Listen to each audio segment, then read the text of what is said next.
நல்லலின் பெருமை, பொருளின் சுவை, இவைகளை வைத்து ஒரு கவி பாடும். வாழ்க தமிழ். உமது சொல்லே சுத்தம் இல்லை, நான் பாடேன். அமைதி இல்லாமல் உறக்கத்தில் கூட அலறிக் கொண்டிருக்கும் புலவீர், ஆயை கலைகள் 64 சமையற்கலை பற்றி அறிகிறோம். பஞ்சமில்லா நஞ்சியில் விளையும் தங்கச் சம்பா நெல் அரிசி சமைத்து கொஞ்சம் அதில் நெய் சேர்த்து உடலுக்கு உரமான புடலங்காய் கடலப்பருப்பு கூட்டுடன் கதைக்கு கத்தான தக்காளி ரசம் சேர்த்து கெட்டி தயை விட்டு பிசைந்து சட்டு கட்டியாக கொட்டி தின்றால்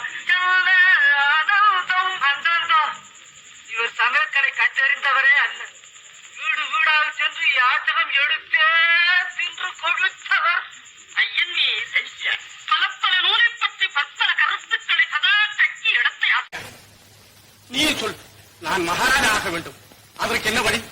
பிரபு வந்து நான் சொல்லட்டுங்களா? சொல், சீக்கிரம் சொல். வந்து மகாராஜாவோட உடையெல்லாம் இங்கதானே இருக்கு. ஆமா, அதை எடுத்து நீங்க போட்டுக்கிட்டா நீங்களும் மகாராஜாதான். பிரபு, சிறையில் இருக்கும் மன்னவரையும் கொண்டு விடுவது, தீவகனையும் கொண்டு விடுவது, நாமே பட்டத்துக்கு வந்து விடுவது. வேண்டாம் வேண்டாம். அரசன் இறந்து விட்டதாக கதை கட்ட நாம் பட்ட பாடு கொஞ்சம் நஞ்சமல்ல. இன்னும் இளவரசனையும் கொண்டு விட்டால் மக்களுக்கு நம் மீது சந்தேகம் ஏற்படும். வேண்டாம் வேண்டாம். அப்படியானால் பிரபு சதி செய்வதே நல்லது. ஆமா, அந்த வந்தேன். சதி சதி சதி பதி என்றால் கணவன், சதி என்றால் மனைவி. உளராதே பிரபு. இன்றில்லாவிட்டால் ஒரு நாள் எப்படியும் அரசரிடம் கையெழுத்து வாங்கி விடுவதே நல்லது. அவமானம், சகிக்க முடியாத அவமானம். முடி சூடக்கூடிய மன்னன் நான் ஒரு முகமூடியின் அக்கிரமத்தை தாக்கு பிடிக்க முடியவில்லை என்றால் இதை விட பெருத்த அவமானம் என்ன இருக்கிறது? இது இந்து மகாசமுத்திரத்தை விட பெரிய அவமானம். என்ன செய்வது மகாராஜா?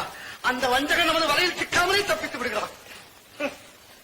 தனிப்பட்ட ஒரு மனிதனை கைது செய்ய முடியவில்லை, நீர் ஒரு நாட்டு தளபதி. பராக்கிரமா. தளபதி என்றால் என்ன அர்த்தம் தெரியுமா? இதோ நான் சொல்றேன் பிரபு. தளபதி சேனாதிபதி, அதாவது சேனைக்கு அதிபதி. சேனை என்றால் ஒரு வகை கிழங்கு, சேனை கிழங்கு. பட்டாளம் என்றும் கூறலாம், படை என்றும் கூறலாம். படை என்றால் மண்ணாங்கட்டி. வாயமூடு. தளபதி, அந்த மர்ம மனிதனை, அந்த மாயாஜாலக்காரனை நீர் கைது செய்தே ஆக வேண்டும். அவனை பிடித்து தருபவர்களுக்கு 5000 தங்க நாணயம் பரிசளிக்கப்படும் என்று பரசாற்றும். அந்த பயல் அகப்படும் வரையில் பறை முழங்கிக் கொண்டே இருக்கட்டும்.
பெரியோர்களுக்கும் தாய்மார்களுக்கும் எங்களது நன்றி உரித்தாகுக.